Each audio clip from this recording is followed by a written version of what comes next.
There's a generation that built the internet and never posts on it, that raised themselves, fixed things with their hands, and never asked anyone for help. That watched their parents' marriages fall apart and their parents' companies hand out mass layoffs and quietly decided the only thing you can actually count on is yourself. They were born between 1965 and 1980, and most people have completely forgotten they exist. While the world obsesses over boomers and Gen Z, Generation X has been in the background, keeping everything running. No complaints, no personal brand, no drama. But here's what's worth understanding. The psychology that makes them invisible is the same psychology that makes them extraordinary.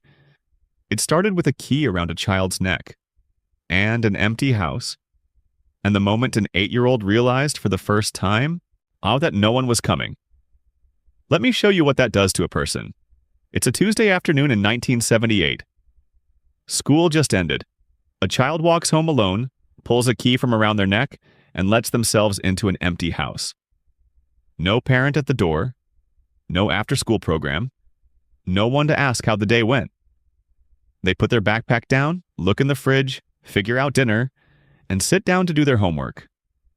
Alone, in the quiet. No GPS, no check-in text, no safety net.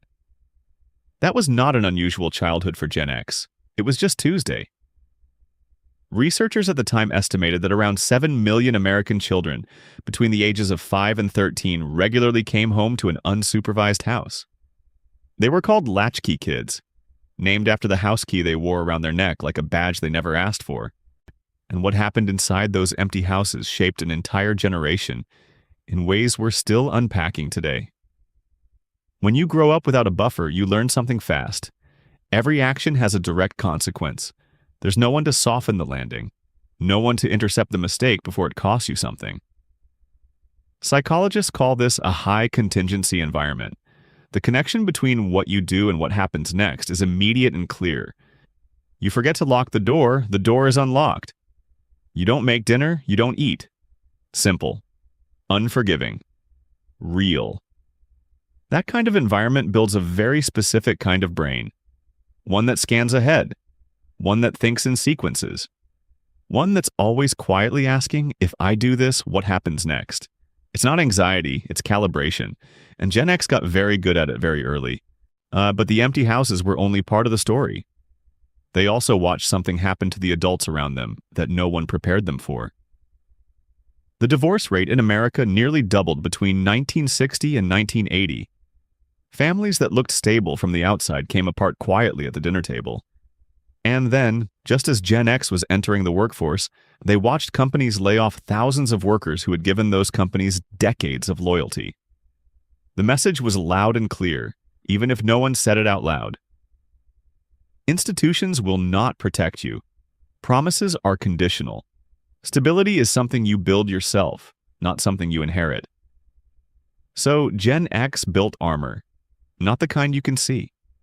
The kind that lives just under the surface. A quiet, constant readiness for things to go sideways. Psychologists call it defensive pessimism. It's not cynicism. It's not giving up. It's preparing for the worst so that when the worst arrives, you're already standing. You might have mistaken it for coldness, or distance, or a lack of enthusiasm. But here's what it actually is.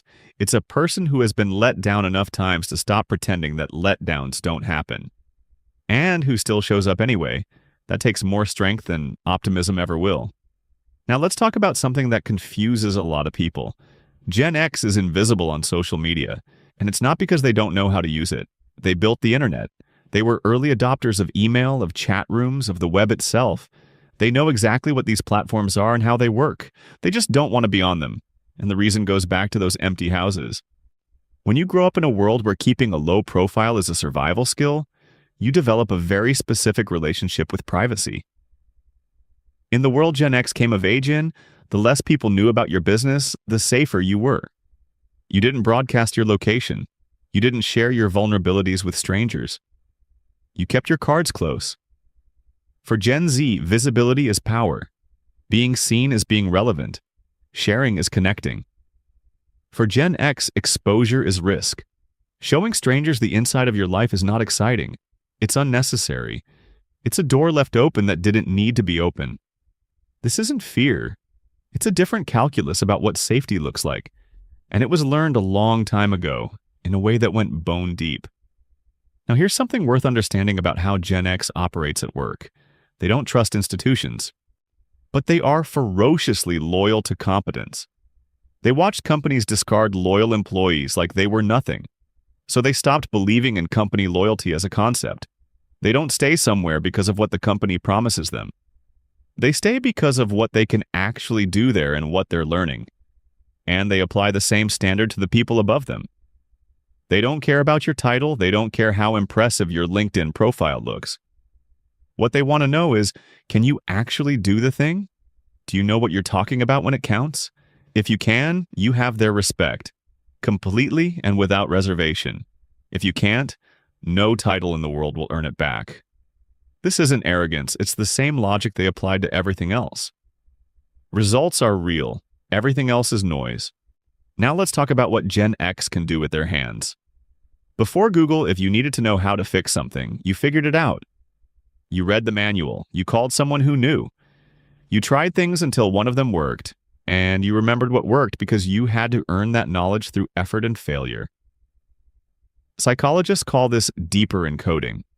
Information that comes to you through struggle, through trial and error, through actually doing the thing, gets stored differently than information you look up in 30 seconds and forget in 5 minutes. Gen X has an entire library of deeply encoded knowledge. Practical, transferable, hard-won. They can troubleshoot without a tutorial. They can navigate without GPS. They can solve problems in environments where the tools they need don't exist yet, because they spent their formative years doing exactly that. But there's a cost to all of this, and it's worth naming honestly.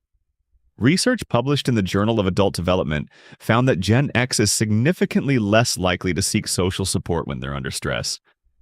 Not because they don't need it, but because somewhere along the way, asking for help got coded in their minds as admitting failure. They handle their crises alone. They process their hardest moments quietly. They white-knuckle through things that would be easier and healthier to share. That's the shadow side of radical self-reliance. The same muscle that kept them safe in those empty houses can become the wall that keeps other people out when connection would actually help. It's not weakness to need someone. But try telling that to the kid who learned at 8 years old that needing someone and having someone were two very different things. So where does that leave us? Gen X is the last generation that knows what it genuinely feels like to be alone with their own thoughts. Not lonely, not bored, just present with themselves in a way that didn't require a screen to fill the silence. They're the last generation that built knowledge slowly, by hand, through repetition and memory. The last generation that learned to solve problems before there was a device in their pocket to solve problems for them. They sit between two worlds. They remember the analog and they built the digital. They understand both and belong entirely to neither. Think of them like a bridge.